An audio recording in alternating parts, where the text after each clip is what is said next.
राव खालिद साहब, ये U turn जितने ज़्यादा हैं पीपल्स पार्टी की तरफ से तो गिनना भी मुश्किल हो गया है। लेकिन हमने ये देखा था कि अभी कुछ दिन पहले तक पीपल्स पार्टी की कंसिस्टेंट पॉलिसी रही कि जी 90 दिन के अंदर ही इंतखाबात होने चाहिए। बेशक हमने CCI में मरदमशुमारी की मंजूरी तो दी, मगर डीलिमिटेशंस के हवाले से एक्सटेंड किए जाएँ इंतखाबात, ये हमारा मौक़िफ़ नहीं था।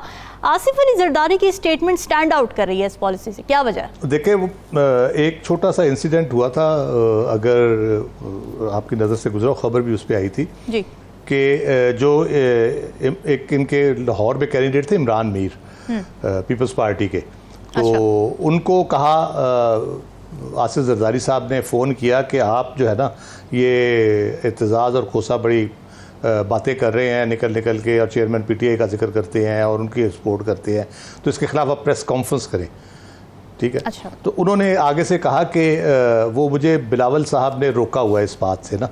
अच्छा। तो जरदारी साहब ने जवाब दिया उनको, ये कोट एंड कोट बता रहा हूँ जो खबर में छपा हुआ है। जी जी।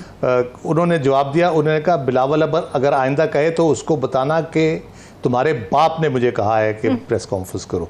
तो ये चीज़ें छोटी मोटी इनकी चल रही हैं, और ये आज से नहीं चल रही। एक तो 2000, थोड़ी सी बैकग्राउंड, 2019 में भी ये इंसिडेंट हुआ था जब कुछ उस वक़्त की ताकतवर शख्सियात ने बिलावल साहब को कन्विंस किया था कि आप अगर अपने वालिद साहब के साए से निकल आएँ तो आपका फ्यूचर बड़ा ब्राइट है, क्योंकि उनके साए में रहेंगे तो आप पे भी उस किस्म के इल्ज़ामात लगेंगे, मिस्टर 10% या जो वो था वो आप लेगेसी लेके आगे चलेंगे, तो आप बेनज़ीर भुट्टो की लेगेसी लेके चले ताकि आप आगे फ्यूचर में अच्छे लीडर के तौर पर चल सकें, और अपने वालिद साहब को कहें कि वो ज़रा साइड लाइन हो जाए, आप चेयरमैन बन ही गए हैं तो पार्टी भी आपके हवाले कर दे, वो पीछे बैकग्राउंड में चले जाएँ। तो उन्होंने अपने वालिद साहब से जब ये डिस्कशन की तो काफ़ी तल्ख नवाई हुई उनकी आपस में।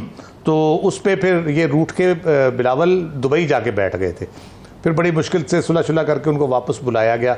तो ये ऑफ एंड ऑन चलता रहता है। लेटेस्ट जो इनका हुआ है जी, वो बिलावल साहब अपने तहीं वज़ीर आज़म के उम्मीदवार बन चुके थे, और वो समझ रहे थे कि आगे जो सेटअप बन रहा है, जिस तरह से चीज़ें चल रही हैं, तो वो उनका बहुत ज़्यादा इम्कान है, क्योंकि मुस्लिम लीग नून के साथ उनका ये कहना था कि मुस्लिम लीग नून जो है वो 2013 से 18 तक भी रही है, और 1.5 साल ये और उनका एक्स्ट्रा ले लिया।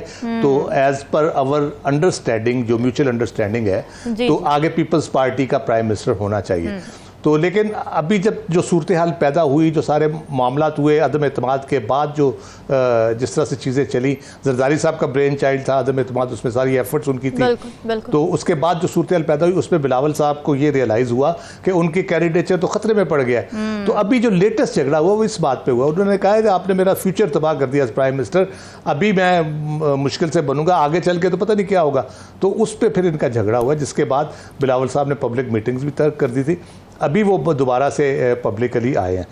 अच्छा। लेकिन एक और चीज़ भी आप देखें कि PDM हो या पीपल्स पार्टी हो, हमें इनका एक रवैया नज़र आता है। ये आवाम को शायद बेवकूफ़ समझते हैं, उल्लू समझते हैं। मेरा ख्याल है जो किसी दूसरे को बेवकूफ़ या उल्लू समझते हैं, उससे बड़ा बेवकूफ़ कोई नहीं होता। और ख़ास तौर पे आवाम जब वो फैसला करते हैं तो वो बड़ा दुरुस्त फैसला करते हैं। ये जब दिल चाहे अपना नैरेटिव बदल लेते हैं, कभी इधर हो जाते हैं, कभी उधर हो जाते हैं। आपस में इकट्ठे हुकूमत की, अब एक दूसरे को गालियां दे रहे हैं, तो कल को फिर उन्होंने इकट्ठे हो जाना है। ये पहले भी इकट्ठे थे, बदलने की जो आप बात कर रहे हैं, किसी स्ट्रैटेजी के तहत ये बार बार बदलते हैं या फिर ये इख्तिलाफात ही हैं जिसकी वजह से ऐसा महसूस हो रहा है? मेरा ख्याल है कोई सीरियस इख्तिलाफात नहीं है, सिर्फ वो आवाम को अपनी तरफ से बेवकूफ़ बनाने की कोशिश करते हैं कि हमने जो हुकूमत की वो तो नून की थी, हम तो ऐसे ही थे, बीच में हम ऐसे 150 दौरे कर दिए दुनिया के, हमने हमारा कोई अमल दखल ही नहीं था।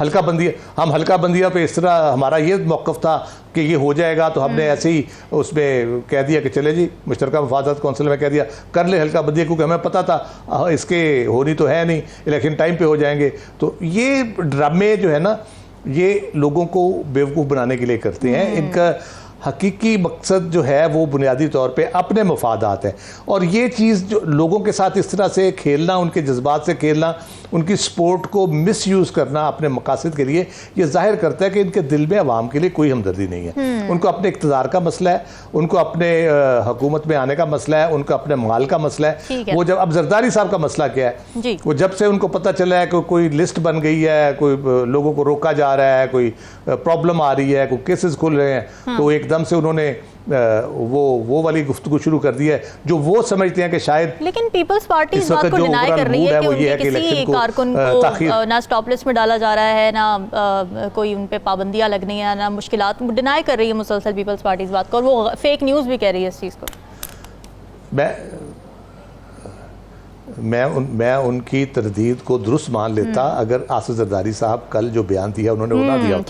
ठीक है। उनका तो बयान बिल्कुल एकदम से एक 180 डिग्री उनका पीपल्स पार्टी का स्टैंड ही चेंज हो गया ना। ईसीसी के इजलास की आप प्रेस रिलीज निकाल लेना, बिल्कुल, और मुराद अली शाह की गुफ्तगू आप निकाल ले हल्का बंदियों के ऊपर, और उसके बाद ये जरदारी साहब का कल का बयान देख ले, और कल के बिलावल साहब का बयान देख ले, तो उससे आपको पता चलता है कि कुछ है जिसकी वजह से उनको अचानक ख्याल आया कि हो हल्का बंदियां बहुत ज़रूरी है और ईसीपी बड़ा एक अच्छा इदारा है और वो बड़ा अच्छा काम कर रहा है। बहुत एतमाद का इजहार किया। राव खालिद साहब, ये जो स्टेटमेंट है वासिफ अली जरदारी साहब की कि मईशत को सियासत पर तरजीह देनी चाहिए, आप इसको कैसे इंटरप्रेट करेंगे? क्या वो ये कहना चाहते हैं कि मईशत ठीक करना तरजीह होनी चाहिए चाहे इलेक्शन जितना मर्जी डिले हो जाए, या फिर सिर्फ वो ये कहना चाह रहे हैं कि जी इस वक्त सियासी बयानबाजी छोड़ें, मुल्क के हालात बड़े ख़राब हैं, उसको ठीक करना है, उस पर फोकस करते हैं?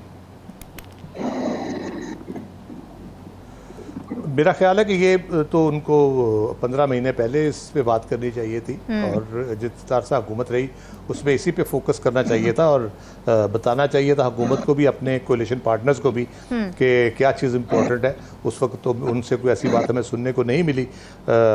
वो खुद कहते थे कि मैं कर सकता हूँ ठीक, लेकिन पता नहीं उन्होंने क्यों मदद नहीं की अपने कोलिशन गवर्नमेंट की जो माली मामलात है और उनको चीज़ों को ठीक करने के हवाले से। तो अभी अगर वो कह रहे हैं तो मेरा ख्याल है कि वो हवा का रुख देख के कि जो है किस तरफ जा रहा है और किस किस्म के मामलात चल रहे हैं, जिसमें उनकी अंडरस्टैंडिंग जो नज़र आती है वो ये है कि इलेक्शन थोड़ा सा ताख़ीर से होंगे, 2-4 महीने आगे चले जाएंगे, और जो इस वक्त फोकस है वो मईशत के ऊपर है हुकूमत का ख़ास तौर पे, और इसलिए वो उन्होंने उसको देखते हुए एक कह ले कि अपने राय का इजहार किया है। अच्छा। उसकी हमायत का इजहार किया है। किस हद तक वो हमायत करेंगे और कब तक करेंगे ये देखना पड़ेगा, क्योंकि जो बाकी पॉलिटिकल पार्टीज़ हैं अभी उनकी तरफ से कोई ख़ास उस तरह का कोई रद्द अमल नहीं आया। फजलुर रहमान साहब भी राज़ी हैं अगर लेट हो जाए इलेक्शन, नून पहले से ही उसमें कोई उसको मसला नहीं है। ANP का है थोड़ा सा, या बिलावल साहब थोड़ा कह रहे हैं कि अर्ली हो जाए, या PTI तो पहले दिन से ही उसका 90 दिन के ऊपर है सारा। लेकिन ये हालात को देख के उन्होंने बुनियादी तौर पे ये पैगाम देने की कोशिश की है कि आप हमसे नाराज़ ना हों, हम भी वही चाहते हैं जो आप चाहते हैं, और मैं ये उसका इजहार भी कर रहा हूँ कि हम किस तरह से वो चाहते हैं।